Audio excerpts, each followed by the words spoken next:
Les agradezco la asistencia a este evento en circunstancias peculiares, dado que estamos, por un lado, iniciando el semestre 224B, pero también hay un proceso de matrículas, rematrículas y adecuaciones de carácter administrativo que son parte, digamos, de la dinámica institucional. Quisiera entonces darles la bienvenida al inicio de un semestre que genera siempre una expectativa, y por parte de la dirección de la Escuela de Literatura Lingüística esperamos que sea, digamos, agradable su permanencia en nuestra escuela, que podamos cumplir los objetivos que nos hemos trazado como institución y apoyarlos en el desarrollo también de los objetivos que ustedes tienen como estudiantes y como parte también de nuestra universidad. El día de hoy nos acompaña Robert Vaca Oviedo, un egresado de la Escuela de Literatura Lingüística, un agustino que actualmente radica en Europa, específicamente en Francia, y que nos visita para entregar parte de un trabajo en el cual tiene un amplio conocimiento. Es acerca de la obra de César Calvo, específicamente Las tres mitades de Inomoxo, que me parece que también fue un trabajo con el cual obtuviste tu licenciatura o hiciste un trabajo en torno ya previo, ¿no?, sobre lo que ya tienes avanzado y que presentarás brevemente para todos nosotros. Entonces, voy a dar la palabra a Robert Vaca, agradeciéndole por volver a tu casa, por acompañarnos y por establecer siempre lazos a través de la poesía, a través de los temas que conciernen al mundo académico. Y no te olvides, Robert, y con toda tu generación, con el cual siempre me dio un gran cariño, un gran aprecio, pues las puertas de esta escuela siempre estarán abiertas. Te doy la palabra y nuevamente gracias por estar aquí.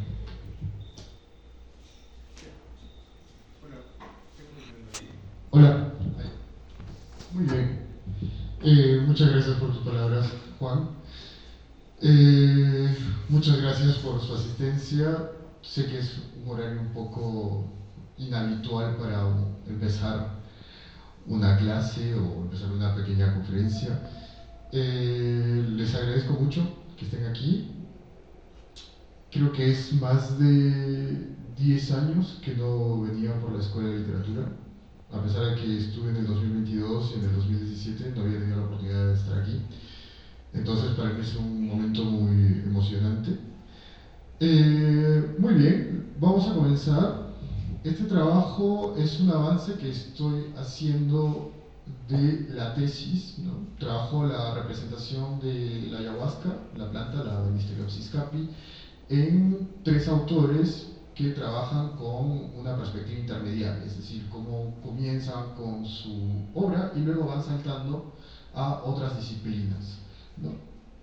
Dentro de ese corpus, Las tres mitades de Inomoxo siempre ha sido como el eje principal que soporta la demás investigación.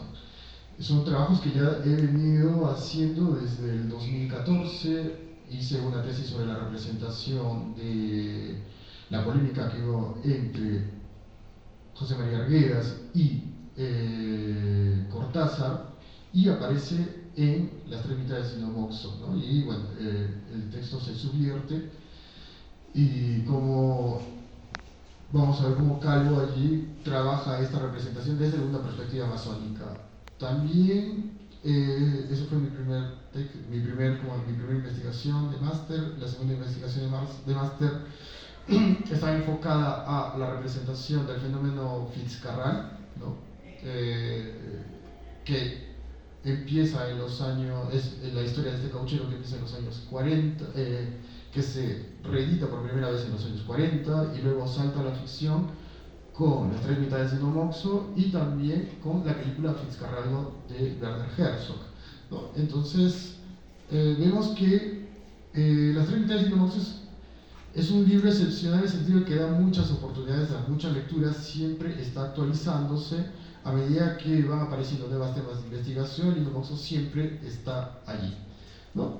Entonces, la clase de hoy tiene como por objetivo principal mostrar cómo Calvo, en su novela Las tres mitades de Sinomoxo, se apropia de la figura de la Banisteriopsis capi como emblema del bosque amazónico, para así acompañarnos a una reflexión sobre las dinámicas entre naturaleza y la especie humana desde la literatura. De esta manera es también una ocasión para repensar cómo el texto literario puede recrear una conciencia ecológica desde los aspectos físicos y espirituales de los bosques de la Amazonía peruana hasta la difusión de un saber vegetal, ¿no? Este último está enfocado sobre todo en un aporte de las teorías recientes sobre la naturaleza contemporánea. Lo que se busca ahora ya no es un tránsito no solamente de un ecologismo, sino a una teoría de la naturaleza, ¿no? Y en esta teoría de la naturaleza tiene una presencia importante, un humanismo renovado que vaya mucho más allá del humano, ¿no? Entonces empiezan a consultar filósofos antiguos, también se empieza a consultar un pensamiento vegetalista propio de las poblaciones amazónicas, y también en trabajo colaborativo con etnobotánicos, botánicos y neurociencias. Bueno, el trabajo lo voy a dividir en tres partes. Para empezar, tomando en cuenta los aportes de la teoría de las plantas en los estudios amazónicos, esta clase se centrará en dos perspectivas, ¿no?, para así analizar la relación entre el mundo vegetal y la espiritualidad amazónica en el fenómeno literario latinoamericano contemporáneo. Y en segundo lugar, vamos a centrarnos un poquito en la dimensión sensible, es decir, cómo las tres unidades proponen una conciencia interespecífica. Interespecífica quiere decir acá de una especie a otra, ¿no? Cómo salta de la especie humana a la especie vegetal y a la especie animal, generando así una perspectiva sensible o un significado sensible de lo que sería el bosque amazónico peruano representado en la literatura. Y luego, en la tercera parte, trabajaremos lo que es la dimensión de lo suprasensible, es decir, cómo la ayahuasca se vuelve una mediadora entre los mundos espirituales, los cuales están en constante diálogo con la materialidad del bosque amazónico. ¿Sí? Entonces, comenzamos con la primera parte, ¿no?, de la que está, que es un poco la parte teórica, ¿no? En el libro, ¿no?, en este libro, Plant Theory in Amazonian Literature, Juan Duchesne propone una confluencia entre la teoría de las plantas y los conocimientos provenientes de las naciones amazónicas, ¿sí? Para el investigador puertorriqueño, esta perspectiva ayudaría a enriquecer los estudios sobre el mundo vegetal en el terreno humanista. ¿Qué nos dice? La excepcionalmente robusta tradición del pensamiento vegetal en la Amazonía puede servir para llevar la teoría vegetal en las humanidades más allá de la ontología orgánica de la planta, ¿no?, es decir, más allá de un estudio científico, en diálogo con el desarrollo actual de la metafísica, como las del investigador Viveiros de Castro, que es el antropólogo brasileño, y Emanuel Cocha, que es un filósofo italiano que está últimamente petándola en Europa, ¿no? Si nos centramos un poco en el origen de las teorías, de la teoría de las plantas, nace de tres vertientes, ¿no? Es de las teorías postestructuralistas, del término de biopoder de Michel Foucault, del término de rizoma de Félix Guattari y de Gilles Deleuze, de estos dos, ¿no? Rizoma viene de Guattari y Deleuze, y el término de soberanía de Jacques Derrida. Les he puesto aquí los libros que más o menos desarrollan aquí los términos, pero ¿qué es lo que pasa? Jeffrey Nealon, en su libro Plant Theory, Biopower and Vegetable Life, ¿qué es lo que hace? Él trabaja parte de estas tres, ¿no?, para proponer una reflexión sobre el lugar de la vida vegetal bajo la perspectiva del biopoder, cuestionando la noción de vida en las teorías humanistas actuales. Es decir, que la construcción de vida va más allá del humano y no generalmente viene a él, sino que las plantas tienen un sistema de vida, ¿no?, enfocándolo desde un punto de vista científico y metafísico. Profesor Boyo, ¿cómo está usted? Buenas tardes. Después, igualmente la obra colectiva The Language of Plants de Mónica Galiano, de John Ryan y Patricia Beira, ¿no? Me he perdido, ahorita regreso. Se interesa por el mundo vegetal con perspectivas entrecruzadas entre ciencia, filosofía y literatura, ¿no? Vemos una vez más aquí que el trabajo es multidisciplinario, no solamente es humanista. ¿Ok? ¿Qué más? ¿Qué nos dice? Según Duchesne, las plantas... Ah, ya. Perdón, me he perdido. Me he vuelto a perder, profesor. Voy un poco nervioso. Entonces, nos quedamos aquí en la teoría. Para el investigador puertorriqueño dijimos que esta perspectiva ayudaría a enriquecer los estudios sobre el mundo vegetal en el terreno humanista, ¿no? Pero para ello hay que tomar en cuenta la perspectiva que nos propone Emanuel Cocha sobre el mundo vegetal a partir de su libro La vida de las plantas, una metafísica de la mezcla. ¿Qué nos dice Cocha? Acentuándose su interés en la dimensión biológica, Cocha considera que a la planta como un objeto de interpretación de las relaciones entre los seres y su entorno. ¿Qué nos dice? Que no se puede separar ni física ni metafísicamente la planta del mundo que la alberga. Ella es la forma más intensa, más radical y más paradigmática de estar en el mundo. Esta doble interacción entre el medio y los seres vivos redefine la noción misma de lo planetario. No es solo un sujeto o un objeto dentro de un espacio. No se trata de estar en el mundo, sino de respirarlo, de formar parte de él, de estar atravesado por él, inmerso siempre en esa atmósfera de la que uno forma parte, ¿no? Entonces Cocha tiene un concepto de la atmósfera como un sinónimo del mundo. Claro, nosotros tenemos la idea de que lo que respiramos es la atmósfera. Cocha nos dice que en sí el planeta es totalmente de atmósfera, ¿no? Entonces es como si estuviésemos sumergidos en el agua. Entonces todo nos atraviesa, ¿no? Y estamos al mismo tiempo atravesados por él. Es la teoría de la respiración, ¿no? Es decir, este soplo de vida nos atraviesa a todos, no solamente a los humanos, sino también a las plantas y a los seres no vivos, ¿no? Entonces, nos dice, más que la parte del mundo, la atmósfera es un lugar metafísico en el cual todo depende del resto, la quinta esencia del mundo, comprendida como un espacio donde la vida de cada uno está mezclada con la vida de los otros. Según Duchesne, regresando otra vez al autor, a este teórico puertorriqueño, las plantas en el pensamiento vegetal amazónico cumplen una función similar a la del valor de las interrelaciones entre entornos y seres vivos. Dice, las plantas han sido los dueños de la vida y del pensamiento durante milenios para los seres humanos y no humanos, que al unísono con las plantas han creado la selva amazónica y son ellos la propia Amazonía, ¿no? Entonces, lo que nos lleva aquí es como a descentrar esta idea que tenemos de la Amazonía como un pulmón verde que está completamente separado del humano. El humano con las plantas han creado la Amazonía a través de una domesticación que viene de milenios, ¿no? Y que ha generado un banco de datos en el cual, dentro de un punto de vista físico y biológico y al mismo tiempo espiritual, esto se va renovando, ¿ok? Entonces, desde ese punto de vista, la ayahuasca como planta maestra y principal portadora del saber de los pueblos amazónicos nos enseña esas dinámicas entre el complejo universo vegetal y animal, lo humano y su entorno.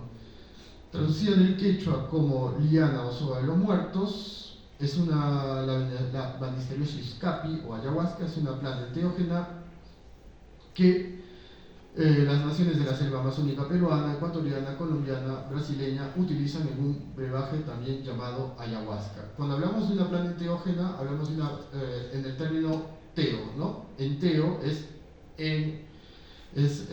que tiene el dios adentro. Hablamos de plantas que tienen poderes y propiedades psicoactivas y que generalmente varios pueblos lo utilizan para relacionarse de forma ancestral a través de la transmisión de conocimientos y un proceso de curación individual, ¿no?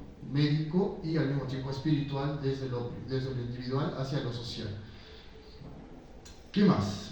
Esta bebida se compone de la cocción de la corteza de la Banisteriopsis capi, ¿no? La que aporta el alcaloide de armina, y la Psychotria viridis o chacruna, la que aporta la dimetiltriptamina, o más conocida como el DMT, con el objetivo de estimular los efectos psicoactivos en el paciente. La ingestión de esta bebida está mediada por la presencia del médico vegetalista o chamán, ¿no?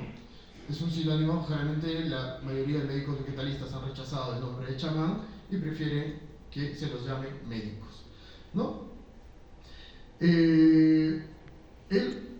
Este médico, el médico vegetalista, es el responsable de guiar la experiencia alucinógena, que se caracteriza por el despliegue de estímulos visuales y sonoros, llamados también variaciones o visiones, ¿no? Pero aquí entra la parte interesante, ¿no? Lo que estoy investigando ahora recientemente, entonces lo quería compartir. El brebaje de la ayahuasca, al parecer, no es el único empleo que se le da a la planta. En las civilizaciones amazónicas de Venezuela, la ayahuasca se mezcla con el yopo, que es la Anadentadera peregrina, con el tabaco, la Nicotiana tabacum, y con las hojas de coca, la Erythrocilum coca, en estas tabletas esnifadoras que pueden ver aquí, ¿no? Entonces, si nos adentramos en una línea temporal de la Banisteriopsis capi, se podría decir que este tipo de tabletas esnifadoras forman parte ya del uso de la ayahuasca a través de la inhalación del humo con el tabaco o infusiones de hojas de coca, y pertenecen ya a las culturas prehispánicas, sobre todo a las civilizaciones Tiahuanacu durante el siglo IX. A partir de ciertos estudios que hizo Christine Van Poel, ha descubierto el activo de la armina y del DMT en estos residuos de los recipientes esnifadores. Y entonces lo que nos dice que la ayahuasca tiene en realidad un trabajo de prácticamente tratamiento químico por parte de las civilizaciones amazónicas hace una larga data, y no es reciente como se trataba de decir, ¿no? A partir del descubrimiento de Richard Spruce en 1858. Y también en el análisis de unas momias incas que se descubrieron en 1999 en Ambato, una investigadora, la investigadora, se me fue el nombre, acá está, Christine Moore, encontraron que las momias de Ambato también tenían este activo. Y generalmente, ¿qué es lo que nos muestra, más allá de la presencia de la ayahuasca dentro de los territorios amazónicos y latinoamericanos? Que ya había una especie de intercambio de plantas, ¿no?, entre el universo amazónico y el mundo andino, ¿ok? Entonces, y esto remonta más o menos desde un siglo antes de Cristo al siglo V después de Cristo, ¿ok? Entonces vemos que el intercambio, ¿no?, de las plantas, el trabajo con las plantas, viene de larga data. Pero haciendo una investigación ahora que se acaba de publicar, no sé si ustedes conocen la cueva Los Muros de Chiribiquete, que están en Colombia, se le llama la Capilla Sixtina Amazónica. Y esta Capilla Sixtina data de hace 20.000 años. Y se han encontrado representaciones figurativas de la ayahuasca, ¿no?, que datan de esta época, o sea, de hace 20.000 años, ¿no? Y lo interesante de aquí es que vemos que la ayahuasca está atravesando las tres dimensiones, ¿no? Vemos las dimensiones de la raíz, ¿no?, terrena y aérea, y al mismo tiempo interactúa con la especie humana, ¿no? Entonces vemos que esta planta siempre está relacionada con la especie humana. Ahora también, bueno, hay unos nuevos descubrimientos también que se ha hecho, por ejemplo, todo parte desde el perspectivismo amazónico que propone Viveiros de Castro. Se ha descubierto que los pumas, ¿no?, el jaguar, en la selva come la corteza de la ayahuasca, ¿no?, y se queda ahí un rato alucinando.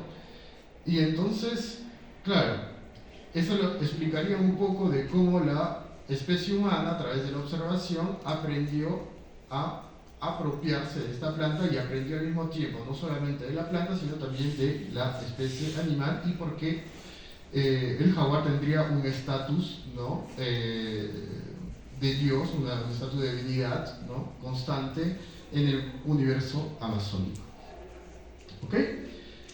Pero esto no es todo. Si nos vamos un poco a la representación verbal escrita, una de las primeras referencias a este brebaje queda registrada en los diarios de las órdenes religiosas en la Amazonía, sobre todo como es el caso de las misiones de la Compañía de Jesús en el Marañón entre 1637 y 1667, pero que fueron recopiladas por José Chandra y Herrera y publicadas en 1901. Acá hay los elementos ciertos elementos que ya van a habitar luego en todo el imaginario de la literatura, ¿no? ¿Cómo se representa la ayahuasca en la literatura? Vamos a pasar del testimonio al régimen de la ficción y vamos a ver que hay elementos que ya se arrastran, ¿no? ¿Qué nos dice? El adivino cuelga su cama o medio hace su palco o tabladillo al lado y pone al lado un infernal brebaje que llaman ayahuasca de singular eficacia para privar de sentido, dice. Hace un conocimiento de vejúes, ¿no? En este caso quiere decir los bejucos o hierbas amargas que con mucho hervir ha de quedar muy espeso. Ya vemos el conocimiento de la ayahuasca como se la conoce hoy en día, ¿no? Dice, como es tan fuerte para trastornar el juicio, en poca cantidad, la prevenida no es mucha y cabe en dos pocitos pequeños. El hechicero, ¿no? Acá está haciendo referencia al chamán o al maestro vegetalista, bebe cada vez una pequeñísima poción y sabe muy bien cuántas veces puede probar del conocimiento sin privarse de juicio para llevar con formalidad la función y regir el coro, porque todos responden a la invocación que se hace al demonio. Queramos o no, aquí hay dos elementos principales, ¿no? Uno es la autocensura, ¿no? La autocensura por parte del enunciador, ¿no? En este caso es el religioso, que dice que tiene un sabor amargo, ¿no? Entonces, si dice que tiene un sabor amargo, ¿qué ha pasado? Se la bebió, ¿no? La ha tenido que probar. Pero en la mayoría de estos discursos hay una autocensura que dicen que ellos no la prueban, que solamente la ven y que oyen de lejos lo que se escucha, ¿no? De lo que se habla, ¿no? De estas ceremonias. Pero vemos que no, si habla de que tiene un sabor amargo, es que realmente la ha probado y sabe también las consecuencias de esta bebida, ¿no? Pero vemos que hay una especie de autocensura y un control de la escritura, ¿no? Otro elemento importante también es la espiritualidad, ¿no? Vemos que hay una espiritualidad, a pesar de que lo llame, que se hace una invocación al demonio, que es un infernal brebaje, la presencia de lo espiritual sigue en pie, ¿no? Es decir, que va más allá del régimen de lo sensible. Teniendo en cuenta entonces toda esta importancia de la ayahuasca para los pueblos de la Amazonía Occidental, su historia intercultural entre el universo amazónico, andino y occidental, la ayahuasca conserva un doble estatuto, ¿no? Por un lado, en su forma física, la ayahuasca representaría el paradigma entre el cosmos y lo terráqueo, una entidad que atraviesa las dimensiones acuática, terrenal, aérea y subterránea, y por otra parte, una dimensión espiritual, histórica, política, ¿no? La ayahuasca está relacionada al aprendizaje del equilibrio medioambiental. Así lo explica el maestro Rafael Chanchay Pitsuri, perteneciente a la comunidad de Chacatán, Loreto, Perú, que nos dice: la ayahuasca se concentra en los grandes saberes humanos y sobre todo en tu vida personal, en el pasado, en el presente y en el futuro, y también sobre los aspectos más elevados de la vida en comunidad en una nación en el mundo. Te permite ver los impactos negativos de las actividades humanas en el medio ambiente por falta de cura o destrucción. Entonces vemos también que la ayahuasca tiene una herramienta o sirve de herramienta política, ¿no? De herramienta política de cohesión social, de acción política, ¿no? Y también una herramienta ideológica, ¿no? Vamos ahora a la segunda, ahora sí vamos a entrar a la dimensión sensible. Entonces, nuevamente, cayendo en este doble estatuto físico y espiritual de la ayahuasca, vemos que también está presente en el periodo amazónico de César Calvo, especialmente en las tres mitades, ¿no? Aquí información rápida sobre César Calvo. Vemos que es un escritor y poeta perteneciente a la generación de los años 60, tiene una militancia activa en los movimientos revolucionarios latinoamericanos, es una figura importante del campo cultural latinoamericano. También sabemos que tiene una formación prácticamente de héroe y traductor intercultural como Arguedas, ¿no? Sobre todo a partir de la fundación del conjunto folclórico Perú Negro del 69 con Chauca Granda. Y también esta información es interesante, ¿no? Fue director del Instituto Nacional de Cultura en 1975 de Iquitos, contribuyendo a la visibilización de las artes visuales, la literatura y la cultura del universo amazónico en el Perú. Este elemento es bastante importante porque va a aparecer en la obra de las tres mitades de Lino Moxo. No sé si ustedes lo habrán visto, pero el texto tiene unas ilustraciones, ¿no? Trae unas ilustraciones que están hechas por Mariotti y también trae fotografías, ¿no? Entonces generando así una comunicación intermedial entre el régimen visual y el régimen de la letra, ¿no? Si lo queremos poner así. Entonces,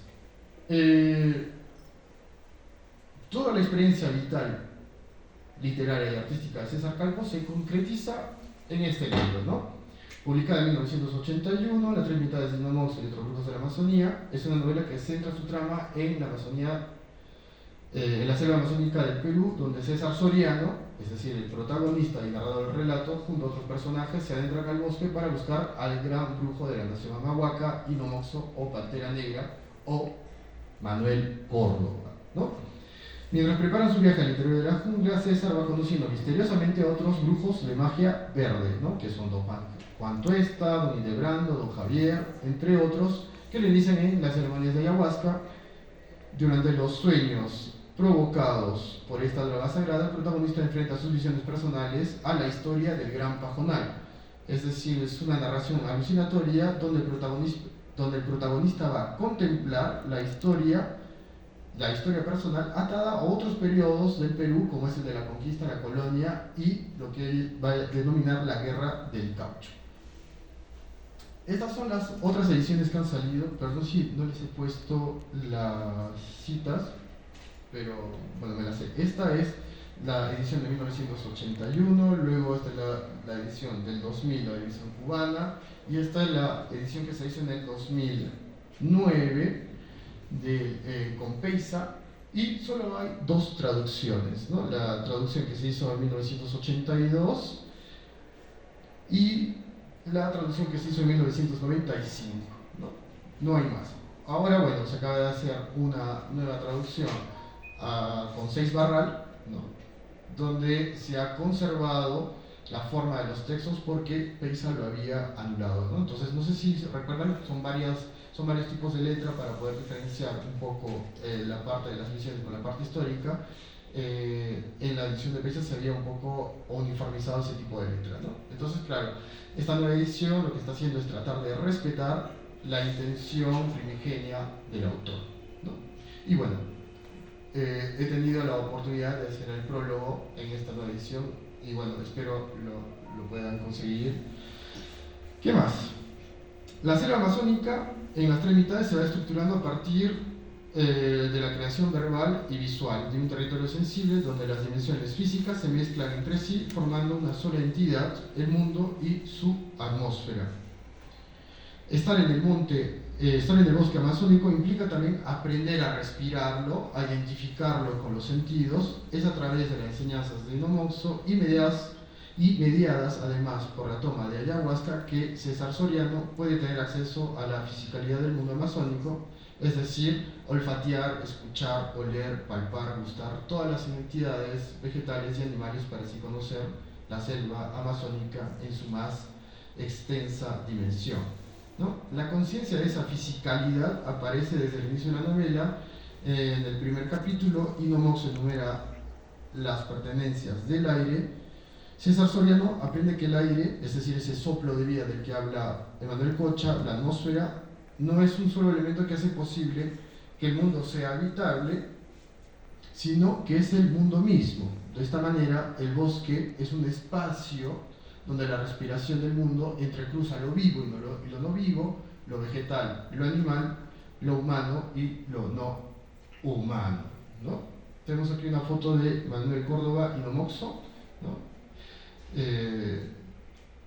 Calvo entrevista muchas veces a Manuel Córdoba, sobre el cual ya se había escrito, ¿no? Allí hay como tres o cuatro libros, un libro de poemas hechos por un poeta inglés y dos libros etnobiográficos, ¿no? También coincide con el boom de la literatura etnobiográfica en América Latina alrededor de los años 70, ¿no? Entonces César Calvo decide crear o proponer también a este personaje, pero desde la ficción, ¿no? Entonces, para no serla tan larga no voy a leer mucho las citas, pero sí la palabra es clave, ¿no? Entonces nos dice, ¿qué nos dice Inomoxo a través de las tres mitades, ¿no? A través de César Calvo? Dice, no solamente suenan tantos y tantos animales, también suenan las plantas, los vegetales, suenan los pasos de los animales que uno ha sido antes de humano, las piedras y los vegetales, pero también suena todo, dice, suena todo en la noche de la selva, ¿no? Suena dentro de uno mismo, es decir, que estamos atravesados por esa naturaleza, y también lo que no va a suceder y lo que ha pasado y lo que está por venir y lo que no vendrá, dice, ¿no? Entonces, el bosque amazónico, concebido como un espacio sensible en la novela, diluye la barrera entre la cultura y naturaleza. Allí los seres vivos socializan a través de políticas interespecíficas similares a las de los seres humanos, las cuales desde un punto de vista del maestro Amahuaca son mucho más antiguas que las de la especie humana. Para Inomoxo, la existencia proviene del bosque amazónico y debería ir hacia él. La historia humana está precedida por el bosque, la selva es un gran contenedor de todo saber, es ella quien enseña. Es gracias al bosque, concebido como un gran banco de datos, que el ser humano, como cualquier otra especie, puede ser consciente de y con su entorno. Dice, antes de ser humano, todo humano ha sido piedra y vegetal. Dice Inomoxo, la especie humana, no es más que un momento en la gran dinámica interespecífica del bosque. Allí lo vivo y lo no vivo se encadenan, se suceden los unos a los otros. Esa condición sensible generada por las dinámicas del bosque permite a los seres vivos tener conciencia de sí mismos, de otras especies y también de su entorno. Para Pedro Fávaro, esa conciencia de sí mismo y el entorno forma parte del mundo sensible, ¿no? El mundo sensible es el mundo sensible que se puede tocar con los sentidos ordinarios y tienen una fuerte carga material, una densidad material, ¿no? Sin embargo, nos dice que ese mundo no se traduce en una mera organización física de los sentidos, donde la forma de todo ser vivo se reduce a un simple envoltorio que lo separa del mundo. Por el contrario, Cocha nos dice que la condición sensible es una conciencia que va más allá del simple estar en el mundo, ¿no? Entonces, lo sensible aquí sirve para aprender y tomar conciencia del cuerpo natural y del mundo mismo, ¿no? Y también es una manera de ver cómo lo vivo actúa sobre las cosas y construye a partir del mundo un medio específico, ¿no? Entonces vemos cómo cada especie a partir del mundo crea su propio medio, ¿no? Eso es la condición sensible y claro, no solamente lo tiene el ser humano, lo tienen todas las especies no humanas, es decir, las plantas, los animales y también lo no vivo como las piedras, ¿no? Y esto lo vemos aquí, ¿no? Esto es uno de los grabados que aparece en las tres mitades de Inomoxo, ¿no? Y vamos a ver qué dice Inomoxo. Dice que él aprende, ¿no?, sobre el lenguaje de los pájaros, ¿no?, que ve cómo entraban en sus visiones, habla de los idiomas de los animales, de los idiomas de las plantas, ¿no?, y dice cómo su maestro Chimú le había enseñado estos idiomas, ¿no?, y cómo también aprende a domesticar estos poderes vegetales y las piedras, dice, me enseñó a saber escucharlas mediante la ayahuasca, ¿no? Entonces, Es interesante ver cómo aquí en este fragmento sale a relucir la relación peculiar entre lo humano y lo no humano. No se trata de una especie humana frente a una naturaleza ajena que necesita ser categorizada, ¿no? No es una visión objetiva del mundo, y tampoco necesitamos taxonomizarla, ¿no? Y Nomoso se ve afectado, influenciado y transformado por las dinámicas que el pueblo Amahuaca estableció entre otras especies durante siglos al interior del monte amazónico. Tampoco es un ser humano contemplando la belleza del paisaje, ¿no? Como los trascendentalistas, o un sujeto dentro de un contenedor vegetal. Su relación con la naturaleza está mediada por el dominio de las lenguas vegetales y animales. En otras palabras, Nomoso es el portador del pensamiento de la nación Amahuaca instalada hoy en día en los territorios del río Induya y Mapuya de la selva central peruana. Para ello, sujeto y entorno no se conciben separadamente, sino que forman parte de una sola unidad. Para algunas naciones amazónicas, la naturaleza es una entidad múltiple e indisociable de la especie humana, ¿no? Esta perspectiva que anima todo el bosque amazónico va a favorecer a la especie humana dotándola de una interpretación multiespecífica de la naturaleza, ¿no?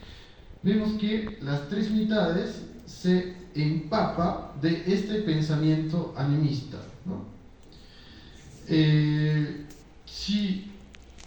Bueno, a ver, voy a ir cortando un poquito para ir avanzando. A principios del siglo XXI, Philippe Descola coge la noción tradicional del animismo basada en ciertas sociedades amazónicas y africanas para reinterpretarla con el objetivo de no desnaturalizar su etimología. Dice: he optado por conservar el concepto de animismo pese a usos cuestionables que han podido hacerle en otros tiempos. Es la imputación por los humanos a los no humanos de una interioridad idéntica a la suya. Aquí me quedé, perdón. En esa línea, Anne-Christine Taylor, ¿no?, a partir de los estudios de Escola, considera que el animismo se define en esta perspectiva como el modelo en el cual las existencias presumidas idénticas desde el punto de vista de su interioridad, pero diferentes por su fisicalidad, su encarnación material, esto que las distingue es la naturaleza de la corporeidad, la cual es, por el contrario, radicalmente heterogénea, ¿no? Bueno, resumiendo, el animismo se basa en un horizonte cultural, que es decir, en una interioridad continua que nos identifica a todos los seres vivos, ¿no?, que vendría a ser el lenguaje, y que sería exactamente el alma, si lo queremos ver desde esa perspectiva, y lo que nos diferencia de esa conexión entre todos es las fisicalidades, que son heterogéneas, es decir, los cuerpos, ¿no? Entonces, lo único diferente que tenemos con los animales es lo que nos envuelve, pero a nivel de un continuum y de una interioridad somos lo mismo y nos podemos comunicar con ellos a través del lenguaje, ¿no? Entonces, se podría decir que las tres mitades se impregnan de este pensamiento animista, ¿no? Entonces también vemos que en el bosque la continuidad de las interioridades espirituales entre lo humano y lo no humano cohabita con esa discontinuidad de fisicalidades, que son corporeidades heterogéneas. En otras palabras, los animales, las plantas y los humanos se distinguirían por su exterioridad, es decir, por el plumaje, por el pelo, por las aletas, la corteza, los tipos de hoja, la piel humana, pero se comunicarían entre ellos a través de un lenguaje único, y ese lenguaje sería el mito, ¿no? Entonces, la presencia del animismo en la ficción ha sido ya abordada por la literatura, sobre todo por los estudios africanistas, ¿no? Boubacar Diallo Daouda establece que la presencia de una literatura animista como una característica no solamente estética, sino también teniendo una visión reivindicativa propia de los fenómenos literarios que encarnan los conflictos de identidades nacionales frente a su pasado colonial, ¿no? ¿Qué nos dice? El animismo es el fondo cultural de nuestras sociedades secretas, ha sido suficientemente ridiculizado en la literatura oral por el cuento, la epopeya, la leyenda y el mito. Hoy en día los novelistas la pueden utilizar con fines no ideológicos, al menos puramente narrativos, ¿no?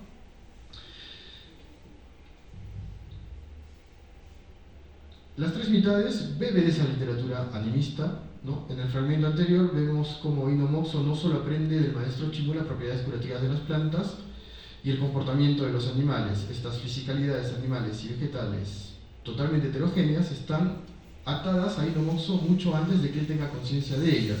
La única diferencia exterior identificable y perceptible entre la especie humana, es decir, Ino Moxo, y lo vivo y no vivo, los pájaros, los animales nocturnos de los que habla allí, y las piedras, es su envoltorio, lo que se puede percibir con los sentidos, lo tangible. No obstante, lo que une a Ino Moxo con lo no humano es una interioridad continua, un solo horizonte cultural, es decir, una lengua en común. En este caso, a través de la idea del aprendizaje de un idioma o una lengua y su traducción. Aquí los idiomas de lo no humano, al ser tratados como verticalidades naturales, pueden ser, como cualquier lengua, traducidas, ¿no? Por eso Ino Moxo puede traducir estas verticalidades naturales, ¿no? Ya sea de la lengua de los pájaros, la lengua de los árboles, ¿no? Y las puede traducir y al mismo tiempo le enseñan a traducir y al mismo tiempo también las enseña a los futuros aprendices. Entonces vemos también que la traducción no viene solo desde el lado del maestro, sino también se hace con el ayahuasca, ¿no? La ayahuasca aquí va a tener esa función, va a ayudar a la traducción de esas lenguas, ¿no? El aprendizaje y la traducción de esas discontinuidades idiomáticas del bosque amazónico a las tres mitades de Ino Moxo va a estar mediado siempre por un dispositivo verbal humano, sobre todo desde la oralidad, contaminando siempre el régimen escriturario, ¿no? Entonces vamos a ver en la novela cómo poco a poco el mito va a ir entrando en el régimen de lo escriturario y lo va a minar, lo va a invadir, lo va a corroer y finalmente lo va a subvertir, ¿no? Entonces eso es interesante también verlo desde ese punto. Y bueno, para ir terminando, ¿cuánto me queda? ¿Ya? ¿10 minutos? Ok, lo voy a hacer súper rápido. Lo suprasensible, ¿no? ¿Qué nos dice Pero Pavón de lo suprasensible? Dice, los mundos suprasensibles son dimensiones sutiles, espirituales, de fuerte densidad vital, y que solamente se accede a ellos a través de ejercicios trascendentes de las capacidades perceptivas. No pertenecen a una esfera autónoma, ¿no? Pues generalmente en el mundo occidental vemos que la esfera de lo suprasensible, ¿no? Dios, los espíritus, todo esto no están separados, están por ahí arriba, ¿no? En el mundo amazónico y también a partir de las nuevas perspectivas humanistas estamos totalmente relacionados a ellos, ¿no? Todas estas dimensiones físicas de la selva amazónica forman parte de ese nexo entre los mundos sensibles y los suprasensibles. El vínculo no se da a través de las secuencias separadas, alternándose las unas a las otras o funcionando de forma autónoma. Todo lo contrario, ellas están siempre sucediéndose, habitan simultáneamente sin anularse la una a la otra. La ayahuasca como planta maestra es el vínculo sagrado entre los maestros vegetalistas que aparecen en el relato y César Soriano. Esta enseñanza se ve complementada también por los relatos que le narran sus acompañantes, en este caso Félix Zapillo, Iván Calvo, y sobre todo las visiones, ¿no? Entonces vemos aquí que los procesos alucinatorios representados en la novela no se reducen a una mera dimensión espiritual, sino que están en constante interacción con la dimensión material y sensible del bosque amazónico. Y eso implica también la historia del bosque amazónico, ¿no? Entonces, que siempre va a estar en una transmisión constante de lo físico a lo mítico y lo metafísico, de lo vegetal, animal a lo humano, de lo espiritual a lo material y del sueño a la vigilia, ¿no? ¿Qué nos dice Ino Moxo? No vayas a alterar la realidad del sueño, no divorcies la magia de la historia ni la vigilia del mito. No te olvides que los ríos pueden existir sin agua, pero no sin orillas. Créeme, la realidad no es nada si no se la llega a verificar en los sueños, ¿no? Entonces vemos aquí cómo los mundos suprasensibles están en constante interacción de forma indivisible con los mundos sensibles, ¿no? Esta es una foto del maestro de Don Javier, el brujo Don Javier, que aparece en la novela, y está aquí en una corrección con César Calvo, ¿no? Está haciendo una corrección, y por eso les quise poner para que vean que hay una especie de diálogo constante entre autor y los maestros vegetalistas, ¿no? Aquí lo interesante es, habla un poco de cómo en este pasaje hay una presencia de lo suprasensible en lo sensible, ¿no? Que es muy sutil. Por ejemplo, las aguas, como los humanos, ¿no? Que nos dice acá que son aguas contradictorias, las aguas pueden llegar a ser contradictorias y que también pueden cambiar rápidamente de humor, ¿no? Pueden pasar de ser nubes blancas a cargarse de agua y caer. Pero también hay una parte que aparece así de forma sutil que dice aquí, ¿no? Las muchachas que gimieron bajo el río violadas por el delfín colorado. Sí, ¿quién es el? Aquí el delfín colorado no aparece más que le hace una sola mención, pero luego cuando vamos al glosario, porque el Lino Mosso también tiene un glosario, nos habla más abiertamente de este personaje, ¿no? Entonces vemos que el bufeo tiene una capacidad de metamorfosearse y que puede ir a galantear a las muchachas, ¿no? Y al final se las roban y que generalmente las violan en los ríos, ¿no? Pero que hay un elemento que es que no se puede deshacer de ese elemento, y ese es el sombrero, ¿no? La presencia del bufeo en este relato, a simple vista, forma parte de las dimensiones tanto acuática como terrenal. Este mamífero de río interactúa socialmente con la especie humana al interior de un espacio festivo terrestre, pero para luego depredar a sus víctimas en lo acuático. Ello nos reenvía a una ambivalente espiritualidad del bosque amazónico. Para Pedro Favaló, esa ambigüedad entre bien y mal es un factor común que se moviliza entre los entes del mundo sensible y el mundo suprasensible. ¿Qué nos dice Pedro Favaló? Pero no todo en el bosque sirve para promover la salud humana. El monte es un espacio animado en el que habitan tanto seres positivos y benévolos como entidades agresivas, ¿no? En ese sentido, la figura metamorfoseada del bufeo conserva esa ambivalencia propia de los relatos orales de las naciones selváticas de la Amazonía. Por un lado, estos seres acuáticos pertenecientes a la esfera de lo suprasensible, al igual que la sirena, los yacurunas, son poseedores de conocimientos y poderes especiales que comparten con los seres humanos cuando son requeridos con respeto. Sin embargo, en la mayoría de los relatos contienen también una carga predatoria. Según Pedro Favaló, el bosque amazónico, entendido como oposición al lugar donde reside el humano, es siempre visto desde una perspectiva predatoria como un lugar de peligro, ¿no? Al igual que la sirena, los desfiles o bufeos colorados en el interior de la selva peruana, estos son conocidos por su fuerte atractivo sexual y su capacidad seductora. Se le atribuye también al bufeo macho el rapto de sus víctimas, siendo la mayoría mujeres. En el texto es la atracción que ejerce el delfín macho sobre la mujer la que inicia la lógica predatoria. Guardan la apariencia mejor que los humanos, pasando por un proceso de seducción, galantean a las muchachas para terminar con el acto predador. Al final las roban y terminan violándolas y ahogándolas en los ríos. Esta lógica predatoria no se diferencia o no dista mucho de la lógica predatoria humana, ¿no? Entonces, ¿por qué? La clave está en el sombrero, ¿no? El sombrero nos remite a la figura del cauchero, ¿no? Y desde el auge de la explotación del caucho a finales del siglo XIX y a principios del siglo XX, hasta las actividades relacionadas con el turismo, la minería y la tal ilegal hoy en día, el abuso y el tráfico sexual ha ido de la mano en el proceso de hiperextractivismo de la selva amazónica. El bufeo, dentro de esa lógica predatoria, es entonces un símbolo que condensa la explotación de los recursos de la selva amazónica y también la de sus habitantes.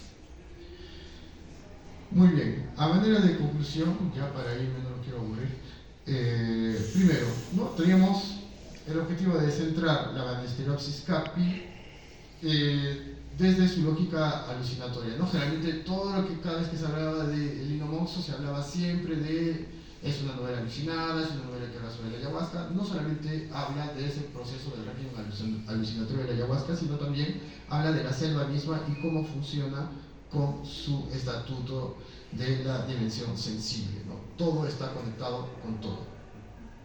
La ayahuasca en la novela guía la experiencia del lector-espectador, invita a formar parte de la dimensión física de los bosques amazónicos, sometiéndolas a la misma lógica de los bosques amazónicos, es decir, a tensiones y armonías, ¿no? Y estas van girando, van entrando en conflicto porque se trata de un universo heterogéneo, profundamente heterogéneo, ¿no? Como el universo andino, y eso también se ve en las novelas de José María Arguedas, ¿no?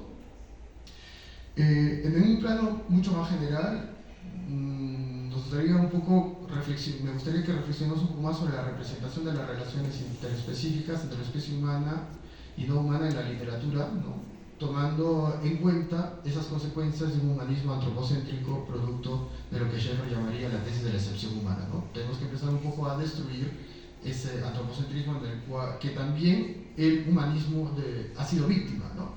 Y ver cómo la literatura, ¿no? La literatura, queramos o no, hay ciertos pasajes, ciertos momentos donde vemos que todavía invoca esa comunicación con la naturaleza, ya sea desde el romanticismo, ¿no? O desde la poesía bucólica, o desde las literaturas heterogéneas, si nos ponemos en el sentido de Cornejo Polar, ¿no?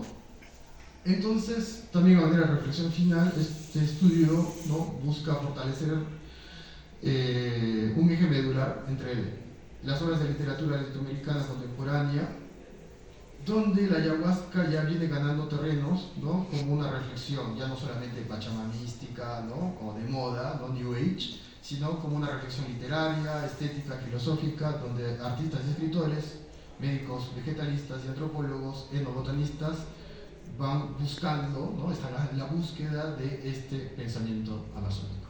Muchas gracias.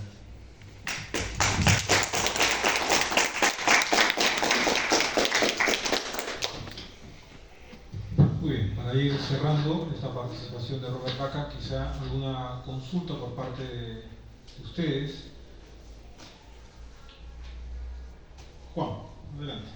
Bueno, Robert, es grato de nuevo por esta escuela. En relación al proceso de investigación del autor, de César Calvo, de todas estas leyendas, que has hecho ciertas menciones también a Favarón, que ha estado también conviviendo con esta Amazonía. Es necesario también para poder producir este tipo de literatura que el autor pueda investigar y también convivir con estos espacios, con estas comunidades selváticas. Claro, ¿me escuchan? ¿Sí hablo así de frente? Sí. Por ejemplo, para mí, creo, yo utilizo mucho cartas de Yahé. Las cartas de Yahé, que son las cartas que escribe William Burroughs que se escribe Allen Ginsberg, vemos que hay una relación en tensión. No sé si las habrán leído o no, pero hay un momento donde Allen Ginsberg empieza a insultar a la persona que le quiere vender, que no le quiere vender ayahuasca, ¿no? Y dice, no, es que él se ha enterado que yo soy gringo y entonces él me quiere engañar y encima me ha puesto un precio desorbitado y todo lo demás, ¿no? Entonces vemos que este tipo de literatura, ¿no? En relación a la cultura amazónica siempre va a estar en tensión porque no se conoce el medio, ¿no? Entonces, ¿qué pasa con Pedro Favarón? ¿Qué pasa con César Calvo? César Calvo, hay que entender, es el hijo del gran pintor amazónico César Calvo de Araujo, ¿no? Y él estuvo en constante relación con la Amazonía, porque él viene de Iquitos, ¿no? Y otro elemento importante que también trabajo en mi tesis es el espacio colaborativo, ¿no? El autor no es un gran conocedor de la selva amazónica, es un traductor, ¿no? Es un traductor o simplemente es un colaborador, o si lo quieres ver también desde esa perspectiva, es un agente cultural que va a hacer visible a través de la literatura ese elemento, ¿no? Lo interesante de estas literaturas como Perlonger o en el cine como Nora de Ischue es que han tenido en este periodo amazónico una gran formación en trabajos colaborativos, no solamente con los maestros vegetalistas, sino también con etnobotánicos, con antropólogos, ¿no? Entonces, claro, siempre va a haber una visión múltiple y transdisciplinaria, ¿no?, del universo amazónico. Y claro, también ahora, si vemos desde la literatura oral o la literatura que viene en lenguas originarias, ellos tienen su propia visión, y claro que es mucho más legítima, ¿no?, si lo queremos ver desde ese aspecto. Moisés. Hola, ¿qué tal? Hola, Moisés. En el sentido del nombre de esta conversación, de esta conferencia, que es ejercer a plenitud los poderes del aire, cuando oí el nombre, el título, se me vino a la mente sobre todo el hecho de que siempre que leí Ino Moxo, parecía no solo obviamente mostrar todo ese recorrido de Calvo o del protagonista Soriano, sino también mostrar una serie de dispositivos que vayan en contra de cierta ética occidental, y que sobre todo cuestionen y creen la posibilidad de un ejercer vital en todos sus lectores a partir de lo que se lee. O sea, por ejemplo, hay un capítulo donde habla precisamente de las ideas del aire, que me parece muy significativa, cuando, no me acuerdo cómo se llama Calvo Soriano le habla de un antropólogo, me parece. Stefano Varese. Varese, sí. Y Maestro Ino Moxo le dice, ya no es necesario que me lo... No es necesario haberlo leído porque están en el aire, ¿no? Porque sus pensamientos están en el aire. Claro, es una referencia también, claro, es una referencia al registro de la oralidad, ¿no? O sea, lo llevamos en el curso con el profesor Goyo, ¿no? Si lees Walterón, ¿no? La memoria oral es mucho más fuerte que la memoria escrita, ¿no? Porque tiene su propia lógica y todo lo demás. Pero cuando llegan los españoles, entramos al grado cero de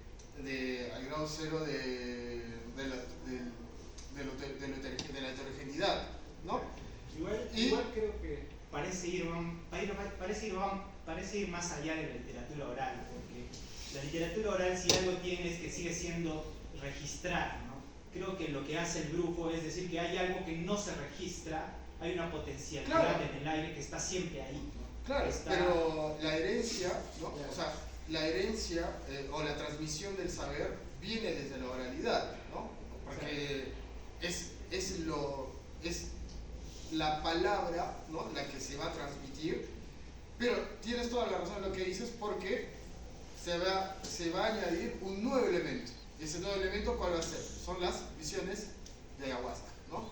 Entonces vemos que no solamente es una escritura, sino también funciona como una proyección, ¿no?, visual, ¿no?, o audiovisual en este sentido, ¿no?, entre el Ícaro y las visiones que se reproducen, ¿no? Entonces es un saber mucho más amplio en comparación que el saber escrito, ¿no? En ese sentido va la pregunta, y es ¿cómo ejercer a plenitud los poderes del aire? O sea, según Ino Moxo, ¿cómo ejercer a plenitud los poderes del aire? Si podría, con mi respuesta a mi propia pregunta, hay un concepto que me fascina, que es el concepto de la Yupari. De la Yupari, ya. Que es esa idea que transgrede mucho la idea del dar occidental y del recibir, ¿no? Que es esa idea de donar, pero que en realidad no estás dando, sino a la vez estás dando y a la vez estás recibiendo. Claro, es una cadena de intercambio milenaria lo que dice. Claro, ¿no? porque... Sí. Claro, pero esa cadena está hecha también desde la oralidad, ¿no? O sea, es interesante verlo desde esa perspectiva. Me gusta la idea de que plantea muchos conceptos que cuestionan mucho la forma en que entendemos la literatura, Sí, hay un libro muy interesante de Marielle Massé que se llama Respirar, donde ella dice que la lengua, ¿no?, la lengua humana, el lenguaje humano, es respiración controlada. Entonces, en ese sentido, ¿no?, la lengua o la creación del lenguaje es inherente a la existencia, ¿no? Y todo es a través del ejercicio de expirar, inspirar, ¿no? Y entonces, si respiras, ya tienes una lengua y esa lengua está compartida con todos, porque es lo que nos atraviesa y al mismo tiempo estamos renovándola a la medida que respiramos, ¿no? Entonces, para darte una respuesta, creo que, claro, ese sería el poder ejercer a plenitud los poderes del aire, es decir, ser consciente de que nuestra memoria, ¿no?, como especie no solamente se aloja en la oralidad, sino en el aire que compartimos con las demás especies, ¿no? Y eso es lo que habla, al fin y al cabo, lo que se plantea en la literatura amazónica, ¿no? Es decir, ser consciente de que esta naturaleza no se puede destruir por cuestiones que van más allá de una existencia humana, ¿no? Si al fin y al cabo nos destruimos como especie, los animales y las plantas van a hacer lo suyo, ¿no? Entonces es también ser consciente de que no somos el centro de este planeta, ni este planeta es nuestro, sino que somos simplemente una parte de él, ¿no? ¿Otra consulta?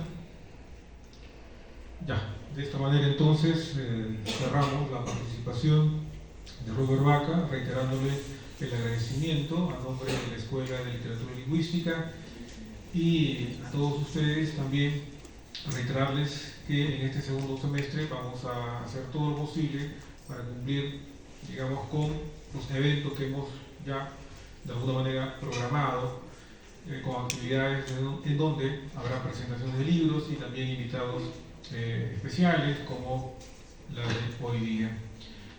Bueno, cerramos. Un aplauso para Robert Baca. Y a clases, estamos en clases, ¿ya? Continúa el horario. Muchas gracias, jóvenes.